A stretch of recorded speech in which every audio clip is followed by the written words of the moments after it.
Fame has come with a hefty price for Lee Berger. Since his early discoveries of Australopithecus Sediba and Homo naledi, he has been thrust into major controversies.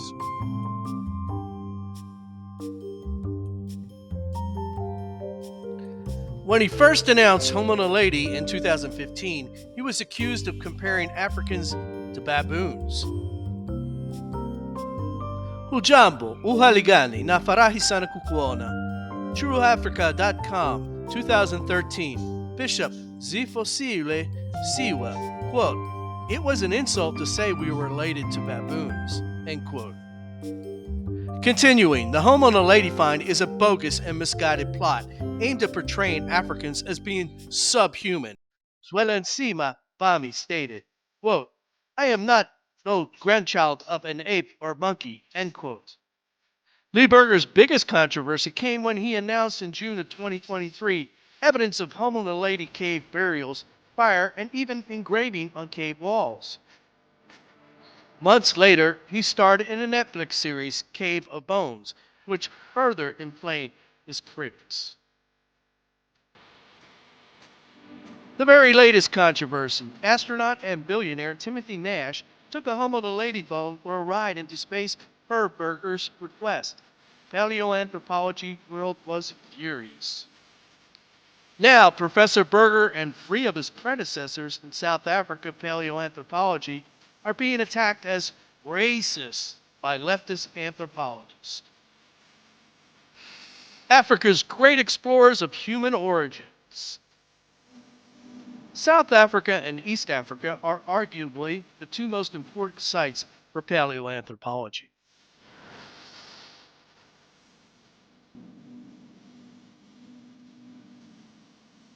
In the late 19th and early 20th centuries, a number of white men and women braved harsh conditions to explore Africa for early human fossils.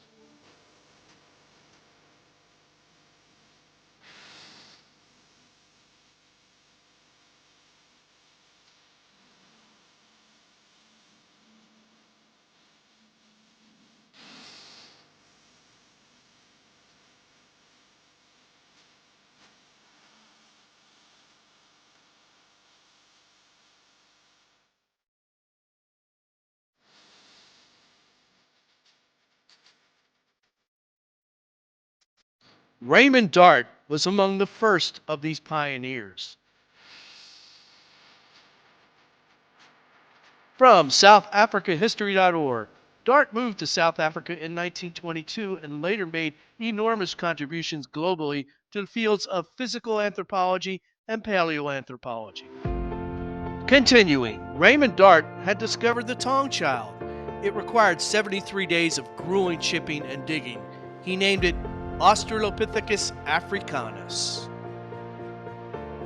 Dart fought the London Anthropology Society to establish Africa's central role in human origins. The London establishment at the time was obsessed with Piltdown Man, which turned out to be a giant hoax. From Britannica, Dart's recognition of human-like features of the Tong skull recovered in South Africa substantiated Charles Darwin's prediction that such ancestral hominid forms would be found in Africa. Robert Broom was a medical doctor from the outback of South Africa. He was a close friend and colleague of Raymond Dart. SouthAfricaHistory.org. In 1936, Broom found and identified 2 forms of Australopithecus after laboring in the same area that Raymond Dart had worked 12 years before. Phillip Tobias was a doctoral student under Raymond Dart. He took over the Evolutionary Studies Department after Dart retired. Tobias was a trusted team member and researcher in numerous expeditions to Kenya and Tanzania with Lewis and Mary Leakey. From Pressbooks, Tobias led some of the earliest campaigns against the apartheid government. His opposition marks the beginning of a lifelong effort to combat apartheid. Dr. Berger holds the distinguished Phillip Tobias Chair at the University of Witwatersrand. Turmoil in South Africa.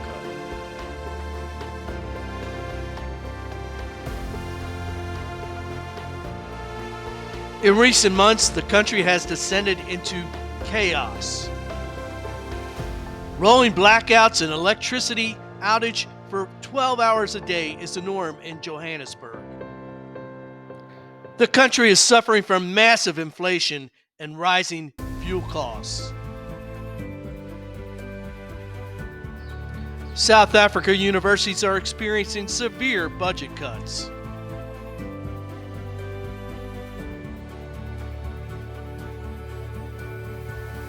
Rebecca Ackerman is an anthropology professor at the University of Cape Town, South Africa.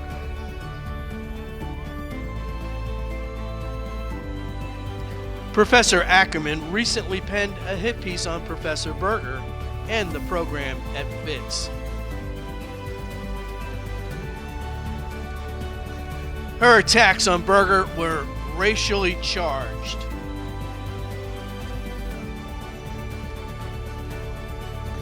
From her piece in The Conversation, October 20th, 2023, Evolution Revolution, How a Cape Town Museum Exhibit is Rewriting the Story of Humankind. Ackerman, your typical human evolution museum display, often there are reconstructions of human ancestors in Africa. Continuing, dark-skinned and hairless ape people walking, mostly naked, even being hunted. Continuing, the history of human evolution is traditionally told as a story of white male exploration and discovery.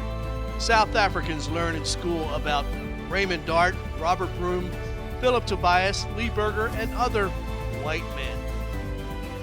Ackerman continues, early South African paleoanthropologists didn't only find fossils, they also often engage in colonial, racist science, studying and measuring living people as models for our quote-unquote primitive ancestors.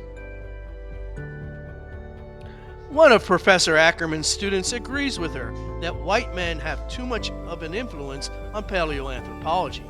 Lauren Schroeder is now a professor at the University of Toronto. From ScienceNews.org, July 2023, Lauren Schroeder looks beyond natural selection. As a black woman, quote, it was such a lonely place actually for a long time, end quote. Professor Schroeder, who grew up in South Africa, she remembers most of the paleoanthropological research was done by foreign researchers. Professor Schroeder, quote, paleoanthropology is so white, end quote. Professor David Bagoon, best known for his recent discovery of an 8 million-year-old Miocene ape skull in Anatolia, Turkey, is a colleague of Lauren Schroeder at the University of Toronto. Woke paleoanthropology. Definition: Armchair anthropology is an early and discredited method of anthropological research that did not require direct contact with the studied people, using techniques less reliable to gather data from the library or the comfort of their homes. According to Ackerman's CV, cited in our references, she has no fossil finds nor fieldwork in her professed field of archaeology. Rather, she lists her accomplishments as quote-unquote transformative equity and diversity. Martha Christina is a genetics researcher in South Africa and a contributing editor to our channel, Right-Anthro.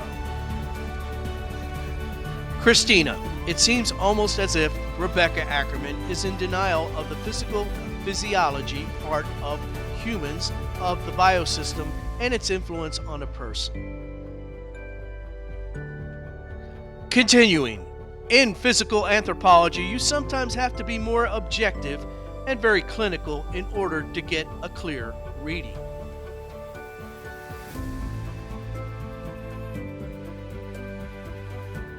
Continuing, any political correctness or weird woke ideas do not always correlate with reality. Right-Anthro has reached out to Professor Ackerman to get a clarification of her remarks, but as of press time, we have received no response. Thanks for watching. Remember to hit that like button, subscribe, and pass this video on to others. There's more to come on Homo naledi.